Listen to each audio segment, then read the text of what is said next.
Okay, let's talk about how to read the Granstaff. So I have the Faber book in front of me, and again, we've got two clefs that we're going to read. The lower one's for the left hand, the top one's for the right hand. A lot of instruments only have one clef to read, but piano players use two clefs, and when you combine them, you call them the Granstaff. Each clef has 5 lines, and then 4 spaces in between the lines. So this one, 5 lines and 4 spaces. This one, 5 lines and 4 spaces. There's two clef symbols you're going to remember. The treble clef, which is high notes, and then bass clef, which are low notes. Usually the top clef for your right hand is treble clef, and usually the lower clef for your left hand is the bass clef. It does change. So let me play for you the first 4 pieces in this book. So I'm going to start with page 36, and we're just playing middle C. That's the first note that you're going to learn. Okay, there we go. So follow along in your book, or you can watch my hand play. Then I switch fingers just for practice. Still playing middle C. And it's a little louder.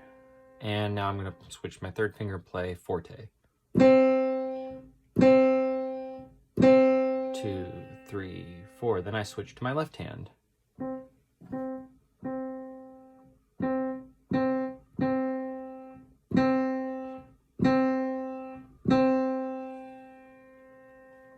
Now we're going to go to, that was middle C march. Now we're going to go to a 10-second song.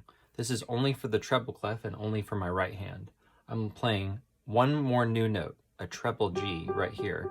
So to play both those notes, I'm going to use my thumb on C and my 5th finger on G, like this.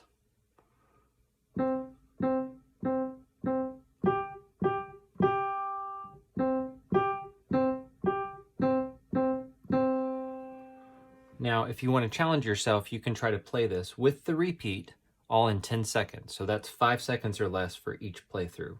The first time you play it forte, the second time you play it piano. When I'm learning how to play these notes, note direction is very important.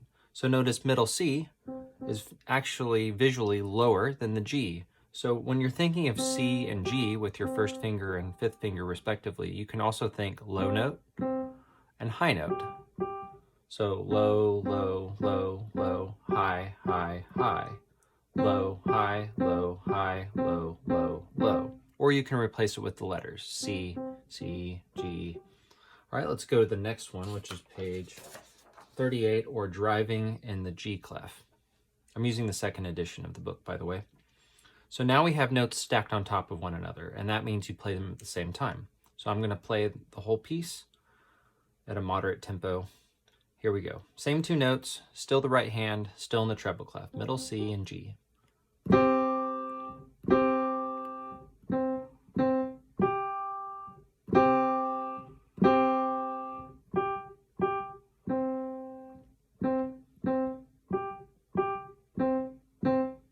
Last 2 measures. 2, 3, 4. It's worth mentioning now that the treble clef is also called the G clef, and it's named after this specific G right here because the swirly symbol swirls around this G note in your music, the 2nd line in your music.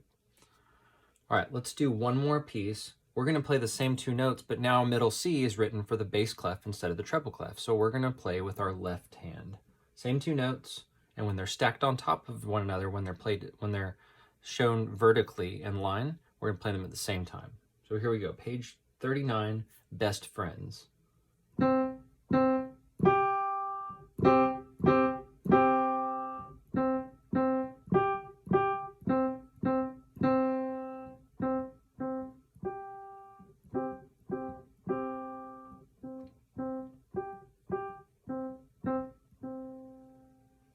Now they wanted you to use your 3rd fingers. I used my 2nd fingers. But then later they challenge you to try using your different fingers. So it doesn't matter which ones you pick. I suggest you pick ones you're comfortable with, probably one of these 2 strong fingers, then try it with some other fingers. The other thing, just like we did high and low, we can also do left, right, and this works very well. So when we have to play our bass clef hand, you can think left, left, and then when you have to play your right hand, the G, you can think right. Then when you play them together, you think both. Both, both, both. If I keep going for measure 3, left, left, right, right, left, left, left. So that's a great way to figure out which hands play when and when they play together. One of the biggest things that make people quit piano. So that will really help you overcome it. Okay, have fun with it.